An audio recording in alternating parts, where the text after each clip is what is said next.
You and Clyde were talking earlier about Langston Galloway's play as of late, and head coach Derek Fisher has noticed that and more. In fact, last night, Fisher pointed out both Galloway and Lance Thomas.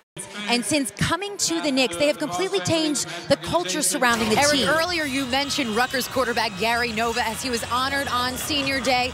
The Elmwood Park, New Jersey native has contributed, enjoyed some of the great moments in Rutgers football the last 4 seasons, but he's also endured the lows. Thank you, and Draymond Green is way too happy right now because his Michigan State Spartans beat my Maryland Terrapins. Look at the smile on his face. And let's also talk about that other really good team you're playing for right now. Draymond, last year you guys were 51-31 to end the season. You're already at 51 wins. How has this team made that jump in 1 year with still a good 4 weeks to go with the season? Another Big Ten Conference matchup, Coach, and another chance to see a great running back.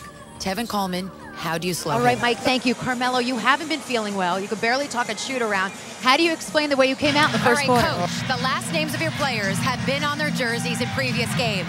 They are not today. What is the story behind that?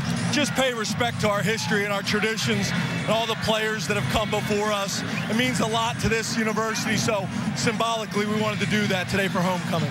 And speaking of homecoming, over 100,000 strong here today. How do you hope that plays to your advantage with that Northwestern no-huddle offense?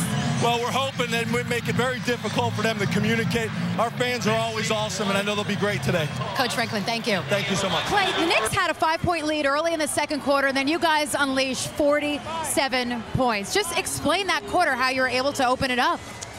We played really unselfish, trust each other, move the ball, and you know, Steph was aggressive and Bo was aggressive, ball in his hands, and just playing unselfish, that's what it does.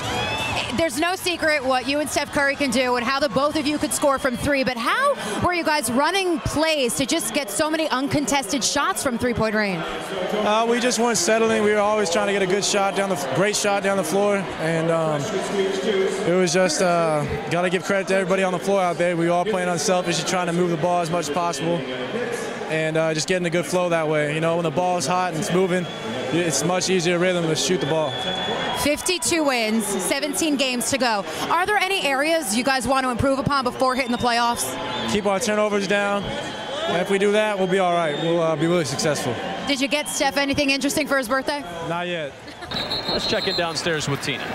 And Kevin, to build on what Sean just said about Gary Nova's demeanor, yesterday when we spoke to offensive coordinator Ralph Friedgen, he said he's been so impressed with Nova's composure, whether it's a bad play or a good play. And you see on both of these Rutgers touchdowns, James and Carew, very little reaction or emotion from Nova after the touchdown. In fact, after the James touchdown, I saw him come back to the bench, took his helmet off, and immediately picked up the clipboard to start going over plays in the series. Back to you, Kenny, Kevin. today is what Vucevic considers his 2nd birthday.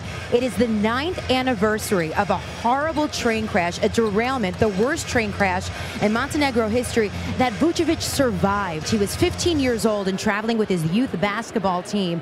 And that particular train crash killed 47 people, including one member of his youth basketball team, and nearly 200 others were injured. He walked away uninjured. And every year, and this happened this morning before this Knicks Magic game, an email and texting chain goes out with the 10 surviving members of that basketball team all wishing each other a happy 2nd birthday. Kenny?